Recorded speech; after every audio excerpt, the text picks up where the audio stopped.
Hey everybody, welcome to this episode of Car Wash Magazine Live. I am your host, Matt DeWolf, Editor-in-Chief of Car Wash Magazine. Hey, if this is your first time tuning into this program, you're probably wondering, what in the world is this? Why are you here? What are you doing? Well, we exist with this program to lift up the positive stories in our car wash industry, and we're going to do that today with a fantastic story from Natasha Toffoli from Canada's Bubbles Car Wash. It's a beautiful wash we're going to tour today. We're going to get a great look at that. It's got a double-decker operation here. It's got an interior greeting area that we're going to get a look at. Beautiful lobby. This is a full-serve operation, but some great things for any operator to pick up on from this tour and this conversation we're going to have with Natasha in just a few minutes. Let's just kick into the news, shall we? This week in Car Wash, friends, what do we got going on? We got a few things. As always, there is acquisition, mergers, and all those kinds of things happening. Driven Brands, they've got 6 new locations in the Southeast they've picked up, so that continues to grow and move. Speaking of growth, big one coming through. Go Car Wash acquires Royal Car Wash in New York. Danny Daniele and the Daniele family, they were on this program several episodes ago. You can check out their story there, but guess what? They sold. Here we go. Next phase in their operations. So kudos to Go for that acquisition. Kudos to the Daniele family. Congratulations all involved.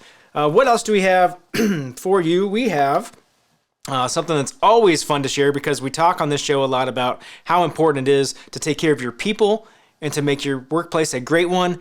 And Splash in Connecticut is doing that. They've got, you can see on the screen right below here, it was named #1 workplace in Connecticut. So congratulations to our friends at Splash. Now, super important car wash show information coming up for you. I got to share this with you. You all may know this. There's a show coming up. It's in Las Vegas, November 15th through 17th. Now, here's the thing, right? We're used to, in this industry, we show up at the show and we walk in the doors and we register. No big deal. That's different this year, friends. So you have got to make sure that you register ahead of time. You can do that on your phone if you really want. If you're in the Uber headed to the convention center, or you want to stand outside the convention center and register on your mobile device, you can do that. But there's no attendee registration kiosks in the convention center this year. So you got to take care of that business now. Go ahead and take care of it before you even get there, so you don't have to worry about it. Looking forward to seeing you all at that show here in less than, the calendar says today is October 14th. That means, friends, we are about 30 days away. Gonna see you there. Gonna have a great time connecting with all of our friends. I'm so excited. Hey, okay, so what else do I want to talk to you all about today? Let's go back down here. Let's go to, I want to talk, if you weren't here last week, I was just talking about the show. We had a preview for you of some of the premium level education speakers that we're going to have at that show. Kaihan Krippendorf, he's a growth and transformation expert, works with a ton of businesses, helping them figure out how to differentiate, which is super important right now in this industry with the way everything is tightening up in terms of competition. So super great conversation with Kaihan. You can check that full episode out, but I did want to give you just a quick glimpse of that conversation. Here you go right now. Well, as you say, money's flowing, so there's a lot of consolidation. There's kind of a professionalization, if you will, and of these like larger car wash companies.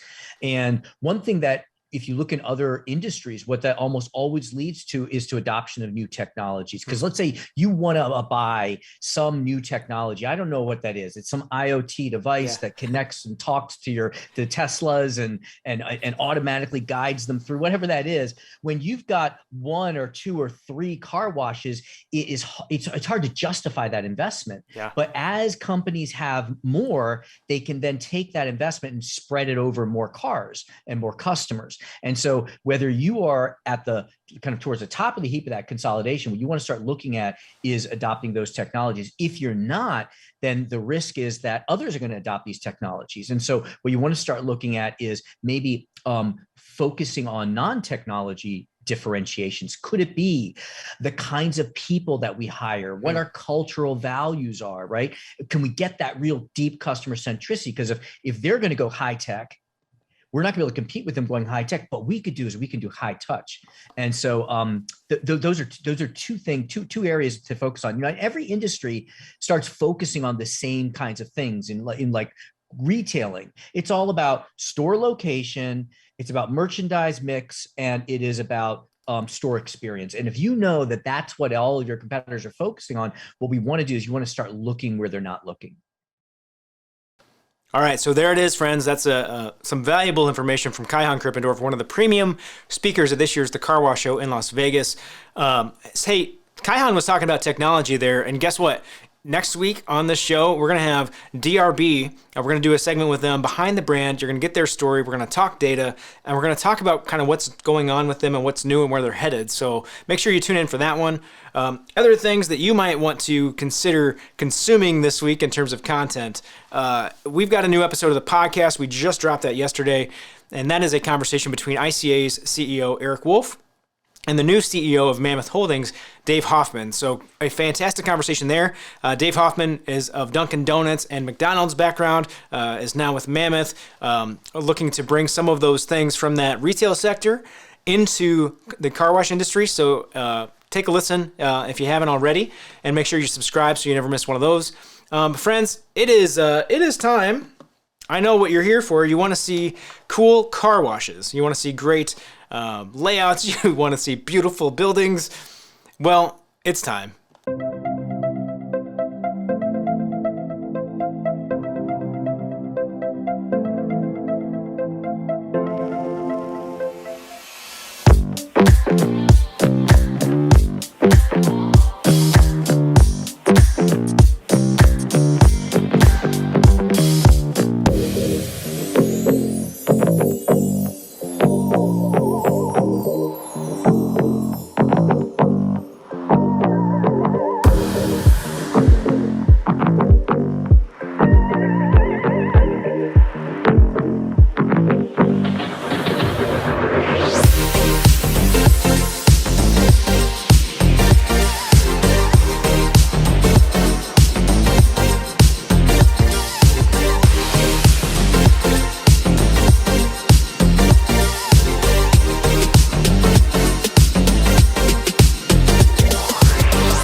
All right, and now joining us on the program is Natasha Toffoli from Canada, joining us to share a little bit about Bubbles Car Wash. Natasha, welcome. Thank you. Hey, so I know Bubbles has a great story there in Canada. Can you just share a little bit about that and give us kind of the background on what Bubbles is and what you all do? Absolutely. My father started the company about 40 years ago, just with a vision of improving the car wash concept, from your typical noisy gas station type waiting areas to modern, clean, and comfortable lounges, and then with a team delivering exceptional service. So we are full service. We have 10 locations now in Western Canada, Edmonton, Calgary, and Kelowna. We offer everything from, your express type of car wash. We do hand wash and dry as well through the tunnel.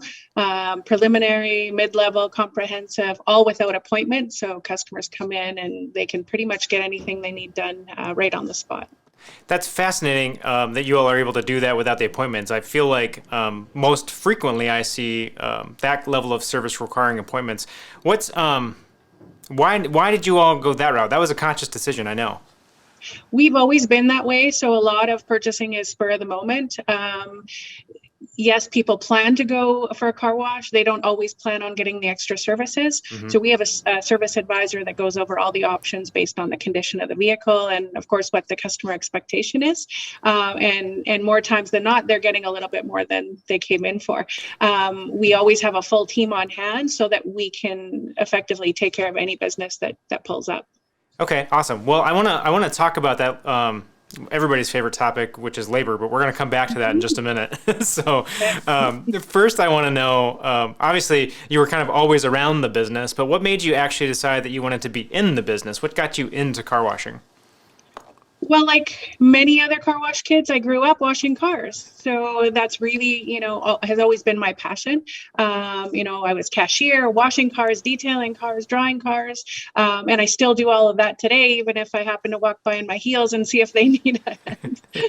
But, it's just always been the service industry has always been something I've been drawn to.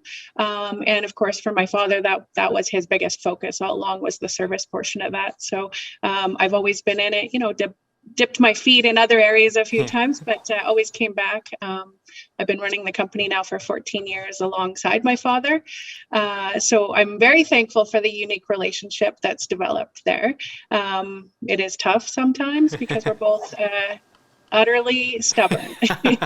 Well, yeah, you both want control, right? You're running it together, but you're like, no, we need to do it this way. No, we should do it this way. Who wins? Yeah. Who normally wins?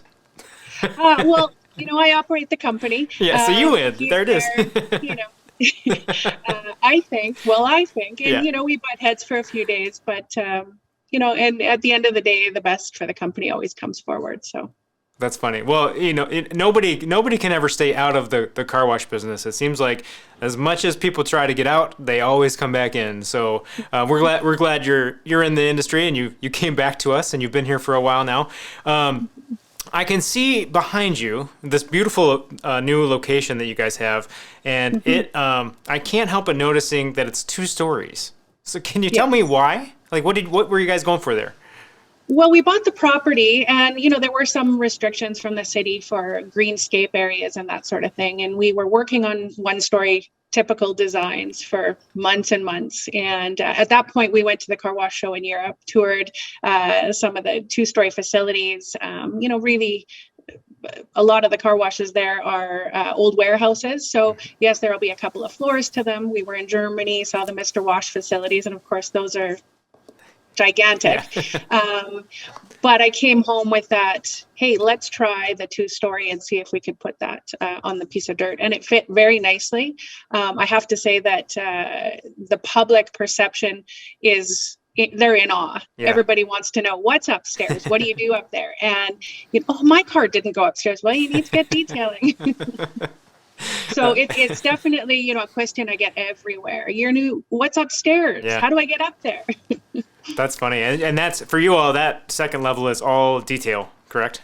Yeah. So we've got, over the tunnel area, we've got our offices, but over the whole main body of the building is all of our detail. So it's 7,500 square feet of detail. Nice. Which comes into play of this whole concept of being able to do kind of detail on demand almost, right? Like being able to come in without appointments. You've got the space, you've got the manpower, you have all the things to be able to fulfill on that customer promise. That's awesome. That's awesome. I love the look of your site. Thank you. I want to talk though, obviously in the last, 20 years or so, we've been seeing this shift. At first, a slow shift to express models. In recent years, a really big boom in the express model and express side of things. Why have you all chosen to really focus in and stay full service? We've always been full service, so that's who we are. And, really, our customer service has always set us apart, but more so now that, over the last 15 to 20 years, operators have abandoned that full serve model for the express. So really, we're at the forefront of our local markets. Yeah, it helps when everybody else kind of parts ways for you, right? Like they opened up a niche for you. Exactly. So, there's single operators here and there, but most certainly, we have the biggest brand in the West. Well, one of the biggest things that everybody comes back to when you start thinking about full service, and we talked about it with having to kind of keep a full staff, is labor. Obviously, that's hard. It's been hard. It's been hard during COVID. Hard now that we're sort of toward the end of COVID, I hope.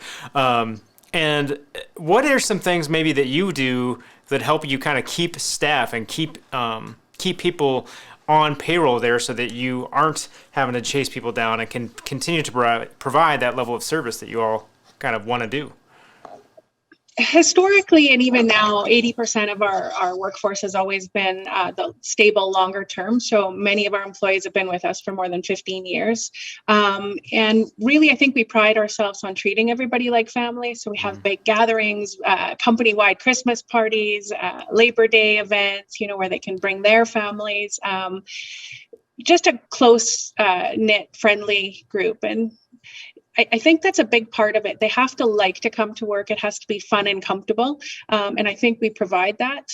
20% is always, the rotating group. And historically, that's been fairly simple to, revolve and get new bodies in the door. But yeah, COVID that's a whole other story. We could spend several hours just trying to figure that whole beast out. Absolutely. I know Canada has seen several lockdowns. I know you all were having some challenges with supply chain, just trying to get your operation up and off the ground here with the newest location. Is there anything that COVID maybe has taught you, or any silver lining that you're taking away from this whole thing? Well, COVID's really taught us how to control our labor and keep those 80% happy and employed.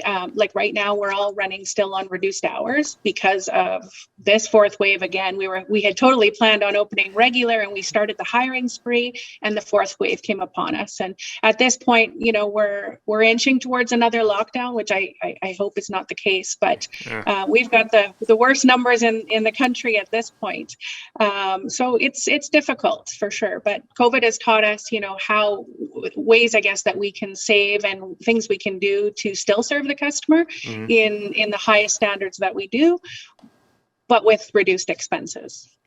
Yeah, I mean, it is not easy to try and keep a staff for that, and to not know when you're going to be open, when you're going to be closed, when people are going to be, even just comfort levels, right, of like full service operation versus I don't really want anybody else touching my vehicle or in my vehicle.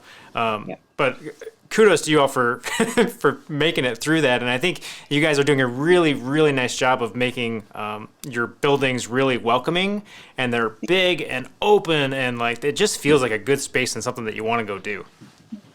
No, absolutely. And for us, it's all about the customer. So we can't offer them some noisy little dirty lounge. They have to feel important, comfortable, and that's just part of the whole service. So when people come to us, it's not just because they need a professional hand wash or a detail. They come for the trust in the brand and the level of service and their experience. Well, and I think that shines through too, what you were saying about with 80% of your people staying with the company for so long, that culture of it feeling like a professional place to be and a professional place to work and being familial. I think that's all really, really important when you start thinking about your talent pool. And nice job on that front too. I can't say enough nice things about what I see behind you, what we saw in the video earlier. It looks beautiful. Thank you so much. But so I have to ask then, you have all this beautiful and shiny and great things going on right now. What's the future look like for Bubbles? Where are you guys headed? Well, we've got 2 more locations slated for development in the very near future. We're working on another Calgary one now, probably be much like what you see behind me, sorry. And then another one for Saskatoon. So we're actually branching out one more province to the east. Okay, nice. So steady growth, one might say. Yeah. It's a lot of work and a lot of investment, but certainly something that we're looking forward to doing. And we're always looking to expand into markets that could be served by our services. Just building that team. Yeah. I was going to say, is there anything, I was thinking about scaling this thing, right? And like scaling full service is a little bit more complex than scaling an express kind of operation. Is there anything that you all have found really helpful when you do that, when you go from one location to another and try to prop that up? Do you guys, I mean, obviously there's like process manuals and that kind of thing, but is there any one thing that's really been beneficial for you in terms of getting that next location up and operational quickly? It definitely is the training. So we always bring a transition team with us. So at the new location behind us, we still have a few members from our transition team working while we're hiring, recruiting, training. The service portion for us is big. Anyone can wipe a window or, drive a car out, but it's the service that the follow through that's the biggest component for us. So we probably have 7 of our transition teams still working at Windermere. Okay. Yeah, that makes sense. You got to bring in the A team, right? To help build a new A team. Yeah, no, for sure. So awesome. It's probably a good 1-year process from us, having that transition team into having that full team of their own. So. Nice. Okay, so before I let you get back to your beautiful location behind you and the business of washing cars, I have one more question I'd like to ask everybody.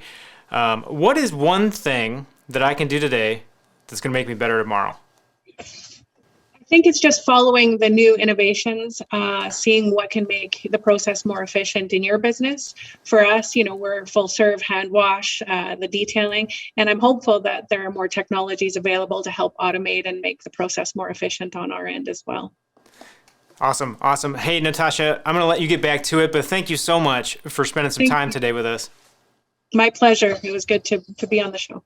Hey, everybody watching at home, you know where to go to find more stories like this. That's carwashmagazine.com. If you just want to be inspired, you want to see beautiful washes and hear some average jokes, you can do that there. And until next week, my friends, there's just one thing you need to do when you're out there killing it, washing cars, and that is, you got it, keep it clean. I'm just having a good day, having a good